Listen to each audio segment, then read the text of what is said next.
बस द्वारा करती है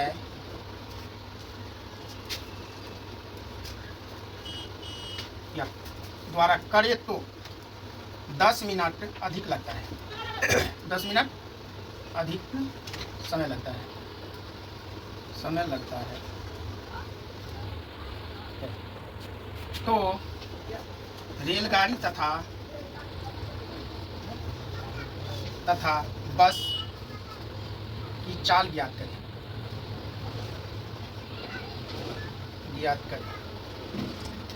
देखो सही दिया गया है, इसलिए हम लिखेंगे यहाँ पर माना कि रेलगाड़ी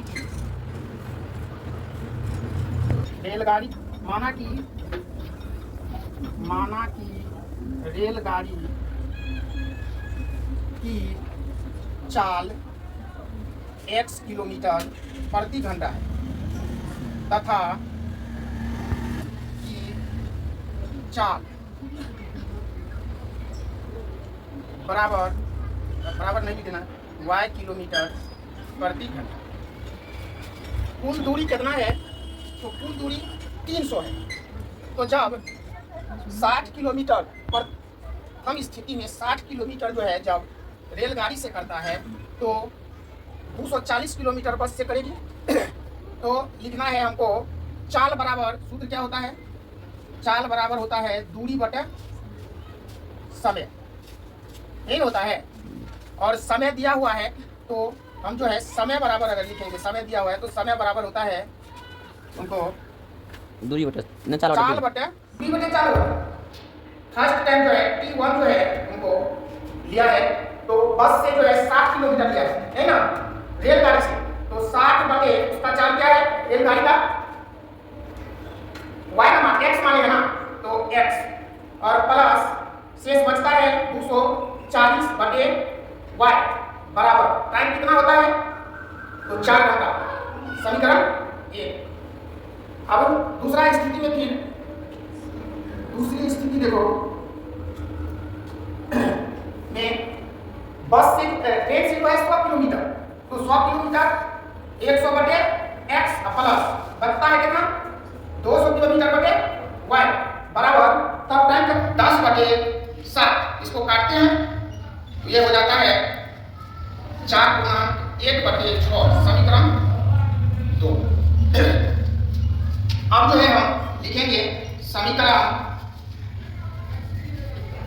यहाँ पर जो लिखेंगे अब क्या कि हम जो है 1 बटे x बराबर a तथा 1 बटे y बराबर b मान लेते हैं।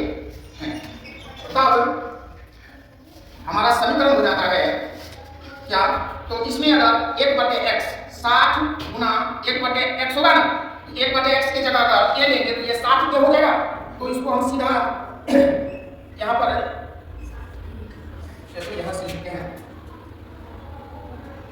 60 गुना 1 बटे x प्लस 240 गुना 1 बटे y बराबर 4। अब यहाँ 1 बटे x का मान जो है हम a देते हैं तो 60a प्लस 240 और 1 बटे y का मान b देते हैं तो 240 b हो जाता है और बराबर 4। ये समीकरण हो जाता है 1। दूसरा जो है क्या है? 100 गुना 1 बटे x प्लस 200 गुना 1 बटे y बराबर 25 बटे 6। ये हो जाएगा 100a प्लस 200b बराबर 25 बटे 6। अब देखो इसमें हम कॉमन ले लेते हैं, या तो 60 भी कॉमन ले सकते हैं या तो 4 भी ले सकते हैं। तो हम जो है 60 कॉमन ले लेते हैं। 60 कॉमन लेते हैं तो ये हो जाता है a प्लस 40b बराबर 4, ये ना। और इसको काटेंगे तो 15 चौका 60 होता है। तो ये समीकरण हो जाएगा तुमको प्लस 4b बराबर 1 बटे 15, समझा? अब हुआ ये समीकरण। और इसको जो है इसमें हम 100 भागा कॉमन ले लेते हैं तो ये हो जाता है a प्लस 2b बराबर 25/100। 25 तो का 100 होता है। अब ये हो जाएगा a प्लस 2b बराबर 1/6 चौका 24। समीकरण 2 उतारो तो इसको जल्दी बोलिए। और a प्लस 2b बराबर 1/24।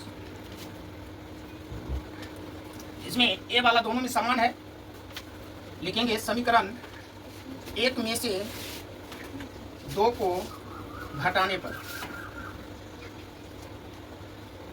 a प्लस 4b बराबर 1/15 और दूसरा a प्लस 2b बराबर 1/24। ये माइनस, ये भी माइनस और ये भी माइनस, ये सुना हो जाएगा। ये 2b बराबर, इसको हम 1/15 माइनस 1/24 लिखते हैं। 24 और 15 का अब जो है यहाँ पर लघुत्तम निकालते हैं।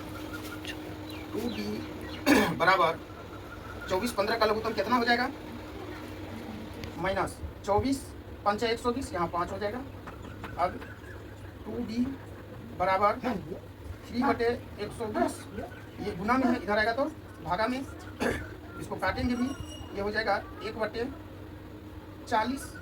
अब b बराबर हो जाएगा 1/40 गुना 2 यानी कि 1/80। ये आया तुमको a का मान। अब b का मान निकालने के लिए लिखेंगे समीकरण 1 में b का मान रखने पर समीकरण 1 क्या है? a प्लस 4b बराबर 1/15। a प्लस 4 गुना 1/80 बराबर 1/15। 20 चौका 80 होता है।